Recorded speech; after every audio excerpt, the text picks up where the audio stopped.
नगर निगम कार्यालय में सारे पार्षदों ने जमकर सरकार के खिलाफ नारेबाजी की और धरना पर बैठे। धरना इस बात को लेकर था कि पानी में जो एक्स्ट्रा टैक्स कर लग रहा है, इसे वे गैर कानूनी बता रहे हैं। इस मौके पर मेयर आशा लकड़ा और उप महापौर संजीव विजयवर्गीय भी मौजूद रहे, जो उन्होंने द नेटवर्क से खास बातचीत भी की। उन्होंने कहा कि पानी फंडामेंटल राइट है, मूलभूत अधिकार है, इसे किसी तरीके से वंचित नहीं किया जा सकता लोगों से, ये तो मुफ्त में मिलनी चाहिए। लेकिन जिस हिसाब से टैक्स वसूल रही है, हम टैक्स वसूलेंगे ही नहीं, क्योंकि हम जनता के अधिकार के लिए हैं, उनके द्वारा चुने गए हैं। इसे टैक्स से परे रखना चाहिए। आइए सुनते हैं संजीव विजयवर्गीय और आशा लकड़ा, साथ ही पार्षदों ने द नेटवर्क से क्या कुछ कहा। हो गया।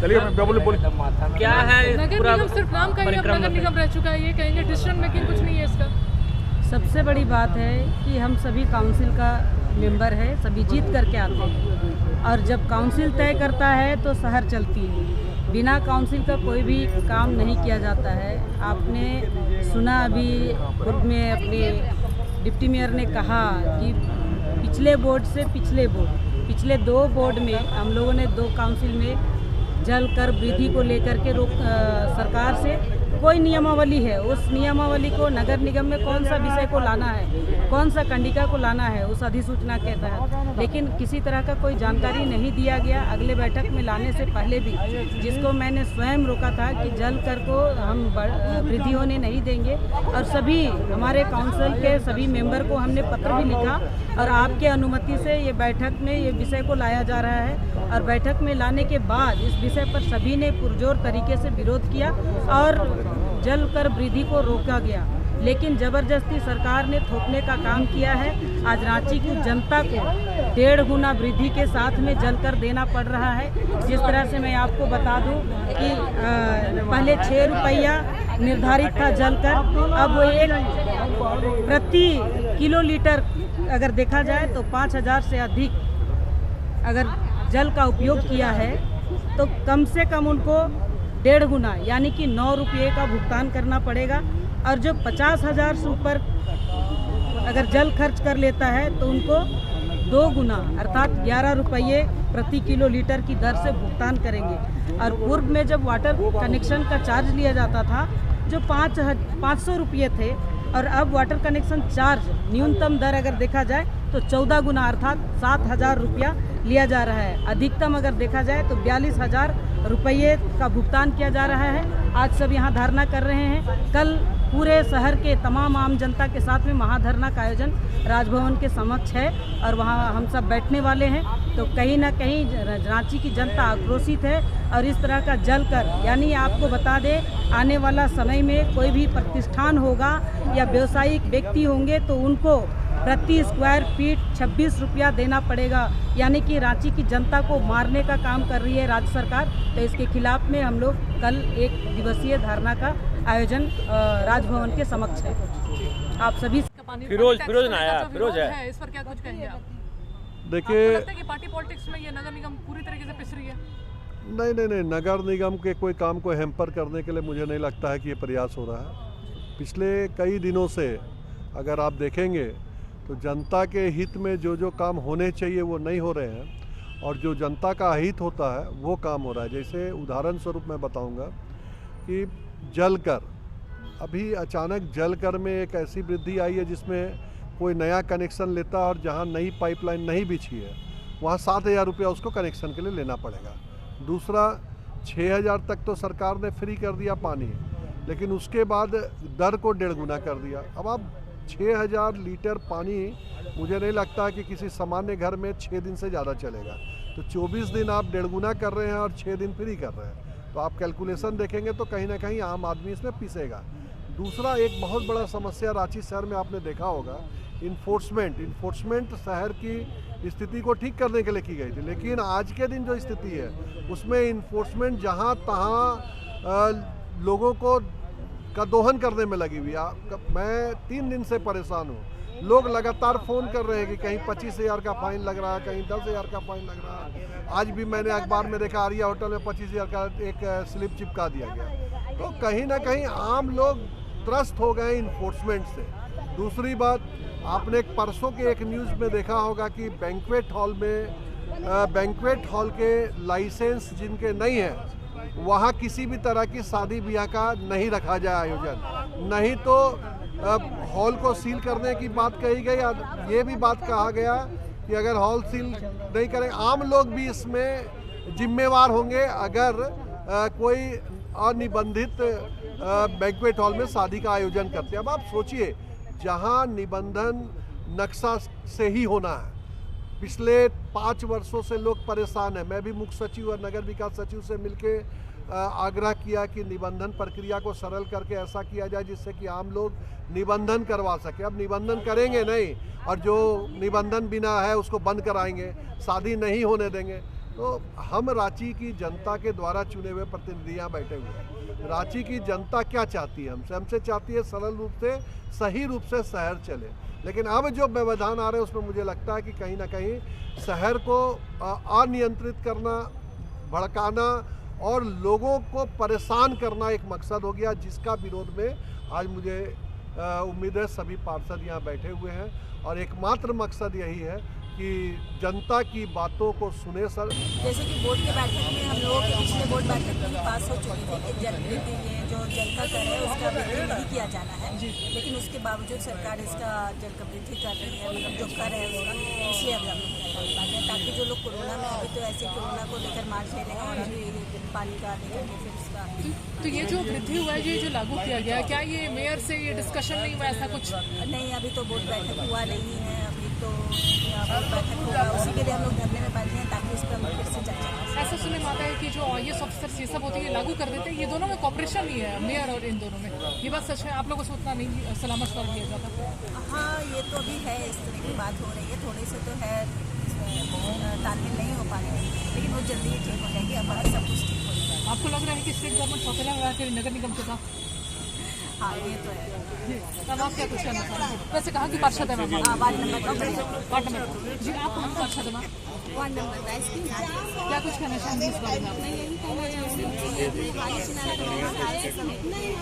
ऐसा बहुत कोई किसी का घर चल रहा है, किसी का नहीं चल रहा है, बहुत तकलीफ से लोग गुजर रहे हैं। ऐसे हालात में रहकर अगर 800 से 17,000 पानी की जनता कहाँ से करेगी? ऐसा बहुत कुछ जनता है जिनके घर में पानी की मोहताज है, जो अगले घर से लाते हैं या बाहर हम लोग के मोहताज होते हैं, हमें पार्षद हमारे लिए कुछ करेंगे। अगर सरकार इतनी महंगा कर देगी तो जनता कैसे? आइए हम थोड़ा और बढ़ाया जा रहा है, बाद में तो जवाबदेही आपकी होगी जनता को कि आपने हमारे वार्ड के लिए क्या किया, लेकिन यहाँ पे स्टेट गवर्नमेंट गेम खेल रही है। जी, जनता ने यदि हमें चुन के भेजा है तो जनता की जो भी तकलीफें होंगी वो एक प्रतिनिधि होने के नाते जिम्मेदारी हमारी बनती है कि जनता को एक्स्ट्रा बोझ ना दे हम लोग। और राज्य सरकार इस तरह खेल कर रही है तो गंदा खेल कर रही है, जबकि बोर्ड का निर्णय, हमारा परिषद का निर्णय है कि जल कर को बढ़ाया नहीं जाए। उसके बावजूद ये सरकार ने ऐसा निर्णय लेके कि बढ़ाया जाएगा जलकर, इसका हम पूरी तरह से सभी पार्षद लोग विरोध करते हैं। आपको लगता है राज्य सरकार नगर निगम को थोड़ा अलग तरह रखती है जब बात फैसले डिसीजन मेकिंग जी, की जाती है? यहाँ पर ऐसा स्थिति बना हुआ है कि पार्टी की ओर से मेयर और डिप्टी मेयर बीजेपी से जीत के आए हैं जी, उनको ये लगता है कि ये मेयर और डिप्टी मेयर अलग हैं, इस कारण राज्य सरकार कुछ अनदेखा करती है इस नगर निगम बोर्ड को। जी, तो ये धरना कब तक आज के लिए है? जी, धरना हम लोग आज दे रहे हैं, आज नहीं सुनती है और यदि आज नहीं सुनती है हम लोग तो इसका हम लोग विधानसभा भी घेराव करेंगे और राजभवन के समक्ष भी धरना भी देने का हम लोग काम करेंगे। लेकिन जनता की आवाज बनेगी। जी, जनता की आवाज बनकर हम लोग रहेंगे, जनता की जो भी तकलीफें हैं उनका निदान करेंगे हम लोग। क्या मांगे हैं आप लोगों की जरा? देखिए, जो जलकर में वृद्धि जो हुआ है इसको अविलंब वापस लिया जाए।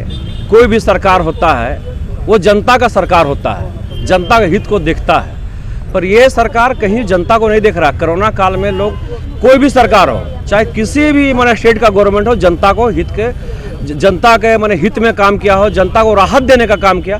और ये कैसा माने असंवेदनशील सरकार है, इसमें कोई संवेदना नहीं है कि अचानक ये जलकर माने जो हम लोग सारे पार्षद 2 बोर्ड का बैठक में इसको खारिज किए और ये लागू कर दिए। ये कहीं पर भी ये जनता के हित में नहीं है, सरासर गलत है। और हम लोग का मांग है कि अविलंब इसको तुरंत वापस लें। आपको लगता है ये पार्टी पॉलिटिक्स में निगम पिस रही है बीच में? नहीं, देखिए, निगम का मामला नहीं है ये। निगम हम लोग तो अभी मैंने हो सकता है हम लोग आगे अभी रणनीति बनाएंगे कि जो जलकर जो मैंने हम लोग लेते हैं निगम से, हम लेना बंद कर देंगे। हम लोग अब लीजिए, अपना जाइए, हम लोग क्यों बीच में फंसेंगे? हम लोग अगर ये वापस नहीं लिया गया तो निगम जलकर लेने के लिए हम लोग बोर्ड पास करें, हम लोग नहीं वसूलेंगे, हम लोग वसूली नहीं करेंगे। हम लोग ये भी प्रस्ताव हो सकता है आने वाला समय में मिल बैठ के हम लोग ये करेंगे। ऐसे ही तमाम खबरों के लिए आप देखते रहिए द नेटवर्क, जनता के लिए, जनता के साथ।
दुग्धा थाना क्षेत्र के दुग्धा दुर्गा कॉलोनी निवासी शशिभूषण शर्मा के घर के दरवाजे से 15 अक्टूबर को दरवाजे पर खड़ी लाल रंग की आई स्मार्ट हीरो बाइक की चोरी हो गई थी।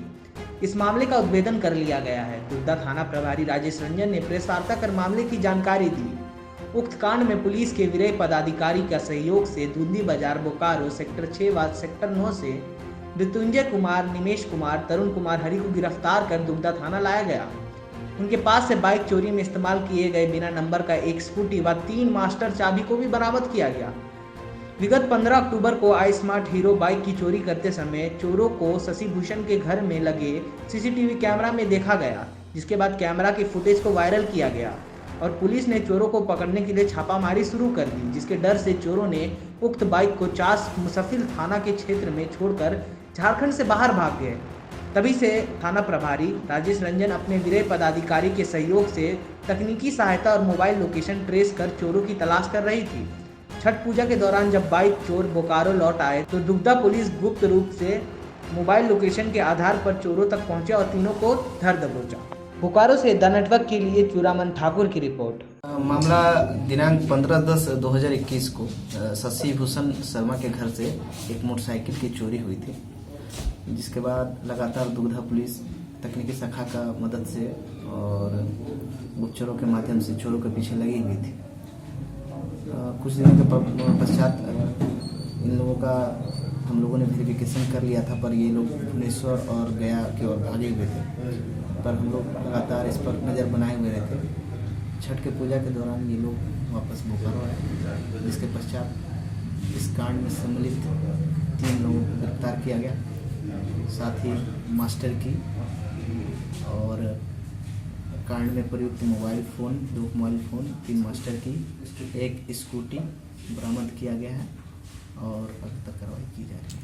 जो जिस मोटरसाइकिल की चोरी हुई थी, क्या उसकी बरामदगी हुई है? जी हाँ, उस मोटरसाइकिल की बरामदगी हो गई। सर, पूर्व में भी आपराधिक इतिहास है? पूर्व में भी ये 2 बार जेल जा चुके हैं। इनमें से 2 बार जेल जा चुके हैं, एक बार जेल जा चुके हैं। ये अक्सर प्लान बना करके पैसों की ज़रूरत को पूरा करने के लिए और नशा वशा का भी सेवन करते हैं, इसकी पूर्ति करने के लिए चोरी किया करते थे। कैसे पता चला सर कि ये लोग वहीं पर थे?